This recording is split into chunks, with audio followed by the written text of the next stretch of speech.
Shabbat Shalom, dear friends. Like many of you, I left the highs of Mount Sinai and Shavuot revelation behind on Saturday night and quickly descended to the lows of feeling like we are living Bamidbar in an uncharted wilderness, like the wandering Israelites before us. I've spent much of the past week perplexed, trying to make sense intellectually and emotionally of the news out of Minneapolis, out of our own beloved city, and across our country. And as I feel myself sinking low and getting lost in this vast midbar, I'm reminded of the quote I first heard from Upper West Sider and Jewish leader, Ruth Messenger. We must not retreat to the convenience of being overwhelmed. It is understandable to feel overwhelmed right now. And yet we must not let ourselves retreat for too long to that place. Over these past few days, I've tried to set up some small, perhaps negligible, demarcations for myself to chart a path forward, even in this midbar. First, I tried and failed, I should say from the outset, to go to a Black Lives Matter march and rally in Caldwell, New Jersey, where I am now, in my parents' home. I made a sign quoting the prophet Isaiah. I was riled up, ready to go. And yet I missed the group march by turning down the wrong street in this town, which doesn't follow a predictable grid like New York City.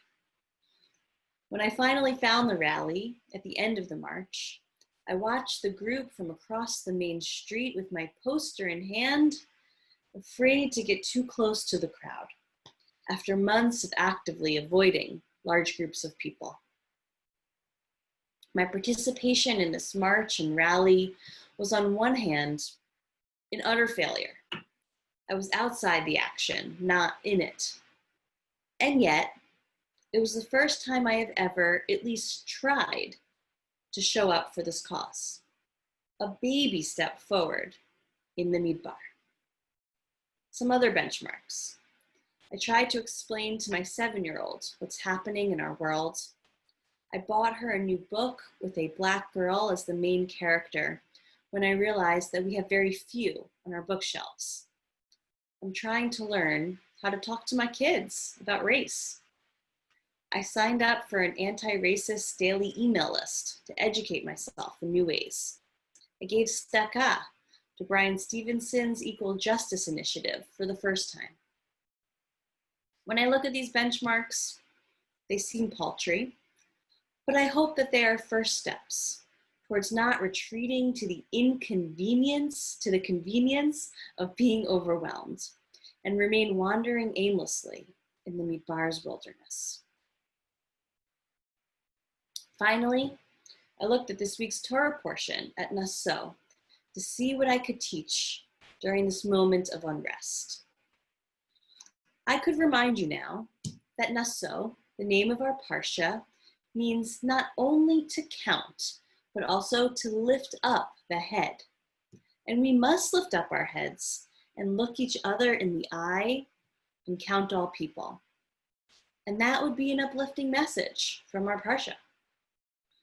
I could remind you now that parshat Naso includes the priestly blessing. Yivarechecha Adonai v'yishmerecha. May God bless you and guard you. And surely we all need extra guarding and support at this juncture in our nation's history. And that too would be an uplifting message from our parsha. I believe in these messages, but I also know that our Bible is not always a pretty package that we can wrap up in a shiny paper and tie with a bow and present it as if it's a perfect offering without blemish. Our Torah, our Bible, is more complicated than that.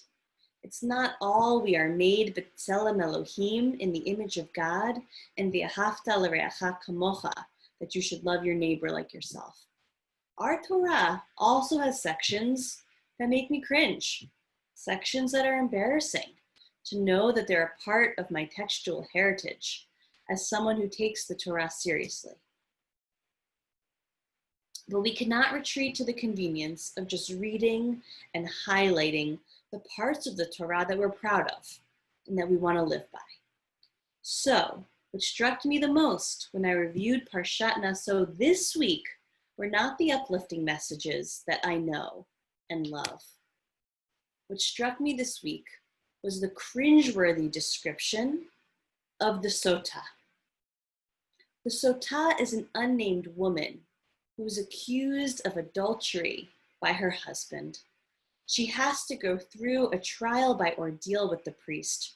Her hair and her body are uncovered. She is publicly shamed.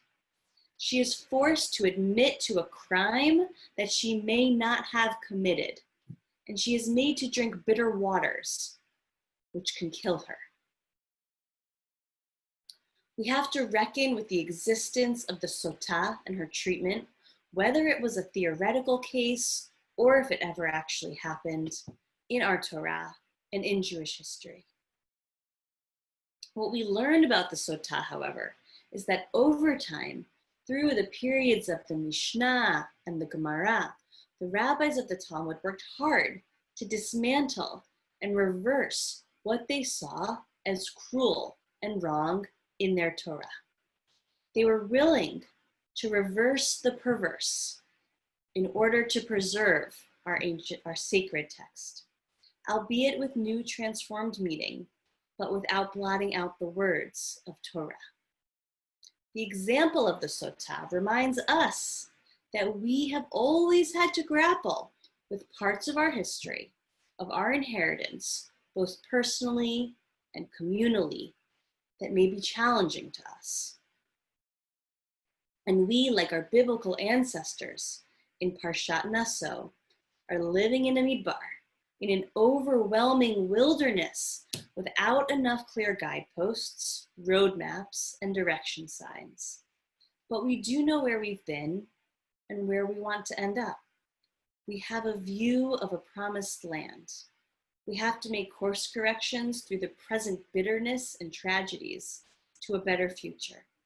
And we each have to take our own small and positive steps and not stop moving forward. May this coming week lead us to B'cha'alotcha, raising up the light of our best values as individuals and as a nation. Shabbat Shalom.